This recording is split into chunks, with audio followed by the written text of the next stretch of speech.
జిల్లాల నుంచి ఉన్నాం సార్. అందరూ మేము ఇక్కడ చాలా కష్టాలు పడి ఇక్కడికి వచ్చి మేము అందరూ చేశాము. సార్ గారు ఒక్కసారి మేము చాలా విన్నాం సార్, పవన్ కళ్యాణ్ గారు ఒక్కసారి మాట ఇస్తే అది జరుగుతుంది అని చెప్పేసి చాలాసార్లు విన్నాము. ఇప్పుడు పవన్ కళ్యాణ్ గారి మాట భీష్మ ప్రతిజ్ఞ, ఆయన చెప్తే చేస్తారని ఈరోజు నిరూపించుకున్నారు. ఇలాంటి చిన్న అణగారిన వర్గాల చిన్న జీతాల వాళ్ళని సంతోషపెట్టి మమ్మల్ని మా ప్రాబ్లంని నెల రోజుల లోపల తీర్చినందుకు మేము పవన్ కళ్యాణ్ గారికి రుణపడి ఉంటాము.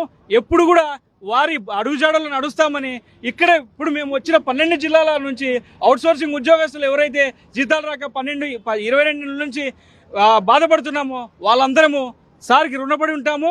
సార్ పవన్ కళ్యాణ్ సార్ చాలా ధన్యవాదాలు సార్. మాకందరికీ ఉన్న నమ్మకం ఏంటంటే కేవలం డిప్యూటీ సీఎం సార్ మాత్రమే ఇది చేయగలరని, సార్ ఒక్కరే ఇది చేయగలరని నమ్మకంతో మేము ఈ పార్టీ ఆఫీస్ దగ్గర మొండిగా కూర్చున్నట్టు చేశాం సార్. మీరు చేసిన సాయానికి మాత్రం నా కుటుంబం తరపున, ఇక్కడ ఉన్న మా అందరి తరపున మీకు ధన్యవాదాలు తెలియజేసుకుంటున్నాను సార్.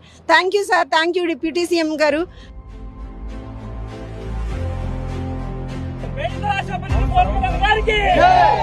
Thank you.